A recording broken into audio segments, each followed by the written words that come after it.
बिस्मिल्लाहिर्रहमानिर्रहीम। अस्सलाम वालेकुम डियर स्टूडेंट्स। 10th क्लास के स्टूडेंट्स का मंडे को इंशाल्लाह फिज़िक्स का पीबीए का पेपर है। तो इससे पहले एक्सपेरिमेंट्स तमाम की तकरीबन 2 एक्सपेरिमेंट्स के अलावा सबकी वीडियोस बना चुका हूँ। जो फेडरल बोर्ड ने अपनी वेबसाइट पे मॉडल पेपर दिया है वो भी इम्पोर्टेंट है, इसलिए कि आपको एक गाइडलाइन मिल जाती है कि पेपर किस किस्म का आएगा और कौन से एक्सपेरिमेंट्स जो हैं वो इंपॉर्टेंट है। मॉडल पेपर वाले भी दोनों इंपॉर्टेंट एक्सपेरिमेंट्स हैं। इससे पहले ये मैं डिस्कस कर चुका हूँ, गाइडलाइंस को दोबारा देखने की ज़रूरत नहीं है। सेक्शन 1 में या पार्ट 1 में 5 एक्सपेरिमेंट्स हैं और पार्ट 2 में भी 5 एक्सपेरिमेंट्स हैं, टोटल 10 है। जो मेजर हैं वो पहले वाले 5 हैं, उसके बाद बाकी जो दूसरे 5 हैं सेक्शन 2 वाले, पार्ट 2 वाले, वो माइनर एक्सपेरिमेंट्स हैं। तो अब ये जो मॉडल पेपर है इसका सोल्यूशन इस वीडियो में इंशाल्लाह हम देखते हैं। अब इसमें भी क्वेश्चन सेक्शन ए में जो एक्सपेरिमेंट है दैट इज़ फ्रॉम सेक्शन 1, जो लिस्ट ऑफ एक्सपेरिमेंट्स गिवन है, यानी ये मेजर एक्सपेरिमेंट है और ये बहुत इंपॉर्टेंट है इस दफ़ा फाइनल पेपर में आने के लिए भी। नीचे सिंपल पेंडुलम का जो एक्सपेरिमेंट है बहुत इंपॉर्टेंट है। सो इसके क्वेश्चन जल्दी से देखते हैं। A student investigates the time period of a simple pendulum for calculating the value of g. Figure shows the apparatus। Student measures the time for 10 vibrations. अच्छा, पेपर में इसको चेंज कैसे कर सकते हैं? 10 वाइब्रेशंस को हो सकता है 20 दे दें, हो सकता है 15 दे दें। तो ये जहन में रखना है नंबर ऑफ वाइब्रेशंस। क्यों? क्योंकि टाइम पीरियड जब आप फाइंड आउट करने लगेंगे तो this will be like important for you. So lens and thread records the observation the following table, complete the table. 4 number का ये एक ही क्वेश्चन देखें आ गया। तो पूरा टेबल आप कंप्लीट करें, आपको 4 नंबर मिल जाएंगे। अब उसमें क्या क्या चीज़ मिसिंग है वो देखें। यहाँ पर लिखा हुआ है लेंथ ऑफ द थ्रेड। तो लेंथ ऑफ द थ्रेड पे जो पेंडुलम है उसके आगे एक मेटेलिक बॉब लगा होता है, उस मेटेलिक बॉब की लेंथ नहीं हो सकती। वाई? बिकॉज वो एक स्फेरिकल ऑब्जेक्ट है, वो एक सर्कुलर ऑब्जेक्ट है। तो इसका आपने करना होता है रेडियस ऐड, यानी टोटल जो लेंथ है वो यहाँ से लेकर इस पेंडुलम के सेंटर तक होती है, इस पॉइंट तक होती है।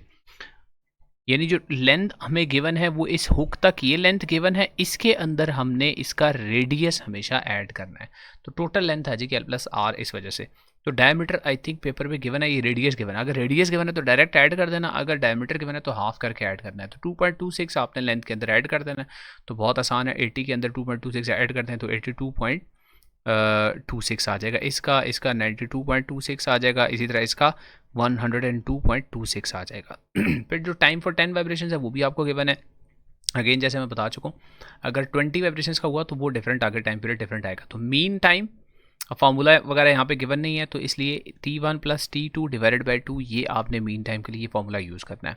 तो 18.23 18.22 को प्लस करके 2 पर डिवाइड करेंगे तो 18.225 आएगा। उसको राउंड ऑफ करके मैं 18.23 ही लिखूंगा इसका। इसी तरह नीचे है 19.17 19.15, इनका मीन 19.16 आएगा। इन दोनों का मीन ये थोड़ा सा दोनों में गैप ज़्यादा है, 20.01 है और 20.11 है।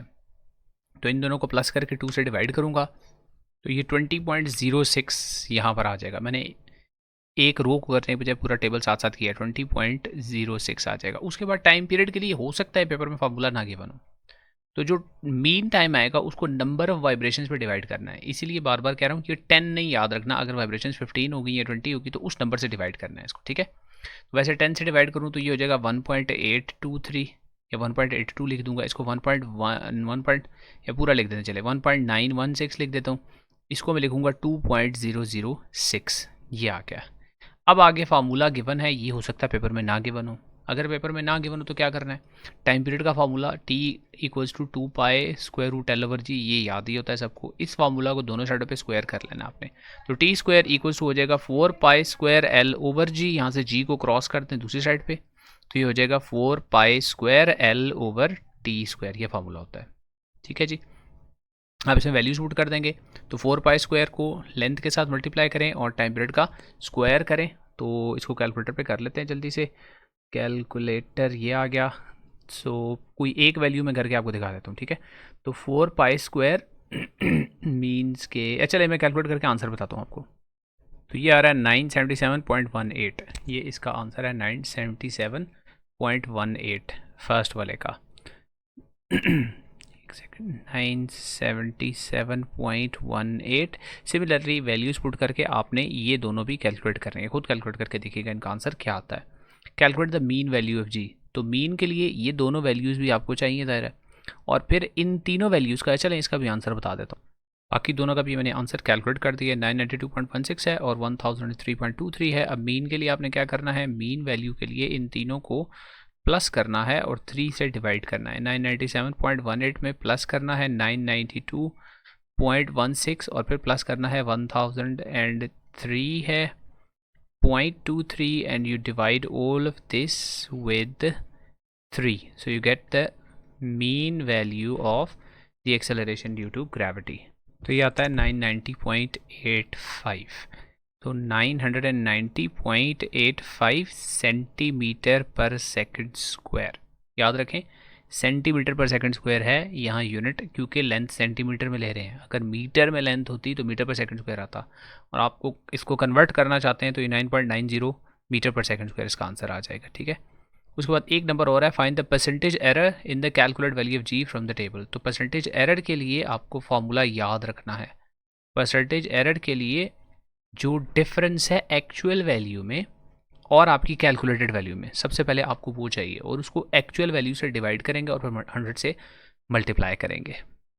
फॉर्मूला मैं यहाँ पे लिख देता हूँ, ये होगा जी difference in the two values divided by the actual value and you times it with 100। अब एक्चुअल वैल्यू क्या होती है 9.8 मीटर पर सेकंड स्क्वायर या 980 सेंटीमीटर पर सेकंड स्क्वायर। तो डिफरेंस कैसे निकलेगा, जो 980 है और 990 है इनका डिफरेंस, तो 990 में से 980 को माइनस कर दें, 0.85 को जब मैं होल नंबर ले रहा हूँ, या उसको 991 ले लेता हूँ, बल्कि उसको राउंड ऑफ करके 991 ले लेता हूँ, माइनस 980 ओवर 980 यानी एक्चुअल वैल्यू से डिवाइड किया और 100 से उसको मैंने मल्टीप्लाई कर दिया। तो ये परसेंटेज एरर आपने इस फार्मूला के ज़रिए कैलकुलेट करके बताना होगा, और ये इसमें वैल्यूज़ में पुट करूँ तो तकरीबन 1.12% इसका एरर आ रहा है इस कैलकुलेशन के ज़रिए। ठीक है जी, ये आपका पहला एक्सपेरिमेंट हो गया 6 मार्क्स का कंप्लीट। अब सेक्शन नंबर बी में जो सेक्शन नंबर बी में माइनर एक्सपेरिमेंट्स हैं उनमें से क्वेश्चन आएगा।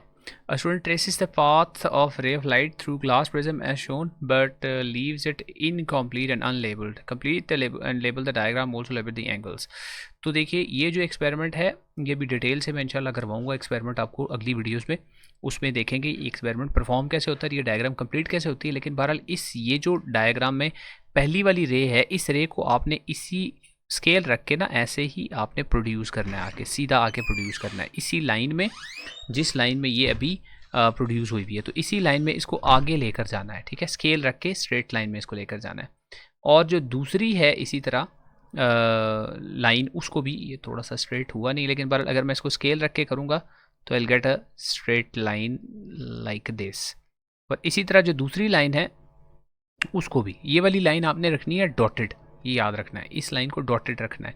ये चले मैं डॉटेड लाइन वैसे बना देता हूँ यहाँ पे, ताकि आपको याद रहे कि ये स्केल रख के आपने डॉटेड लाइन में इसको आगे ऐसे स्केल से लेकर जाना है यूँ, और इसी तरह इसको भी आपने डॉटेड लाइन में ऐसे बैकवर्ड स्केल रख के ऐसे बैकवर्ड्स लेकर आना है। अब ये दोनों जहाँ पे मीट करेंगी, ये दोनों रेज जहाँ पे मीट करेंगी, ये है एंगल ऑफ डिविएशन। ये सबसे पहले आपने इसको मार्क करना है, ये एंगल ऑफ डिविएशन।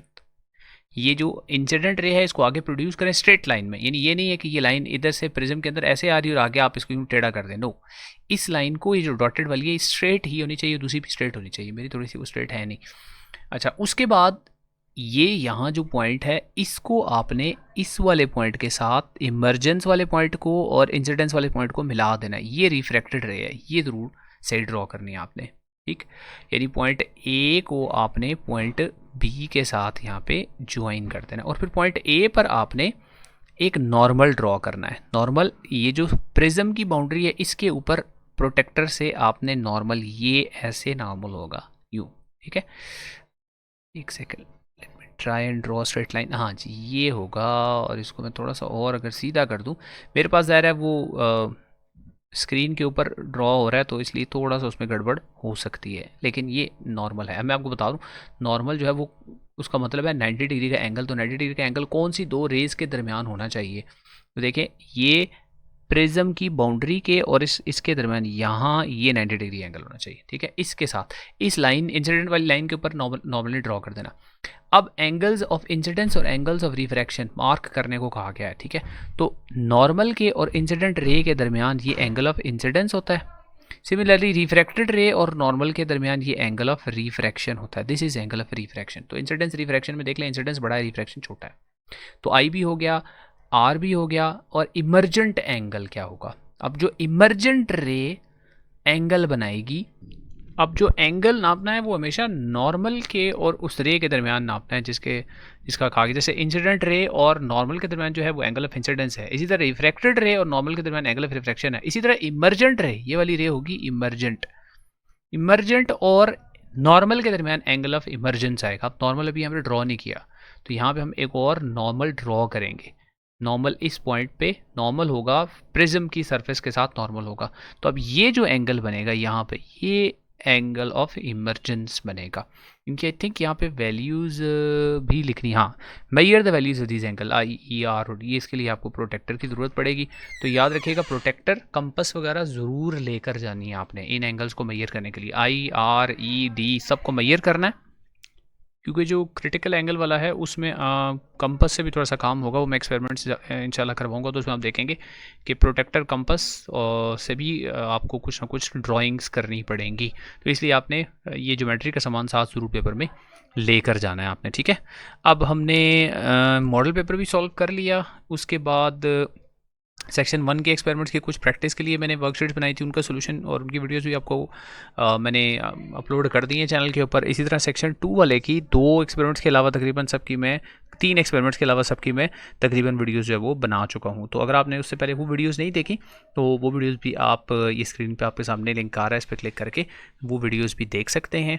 मैं कोशिश करूँगा कि लास्ट डे इंशाल्लाह आपके तमाम क्वेश्चंस के आंसर के लिए एक वीडियो बना लूँ या एक लाइव सेशन कर लूँ, अगर मैं टाइम मिला या फ्री हुआ तो। लेकिन वीडियोस इंशाल्लाह सारे एक्सपेरिमेंट्स की और केमिस्ट्री की भी कोशिश करूँगा कि अपलोड कर दूंगा PPA से पहले, ठीक है। तो ये ज़रूर आपने देखनी है कंप्लीट वीडियो, और अगर कोई बात समझ में आए तो अगेन कमेंट्स में आप पूछ सकते हैं। तो see you in the next video then इंशाल्लाह।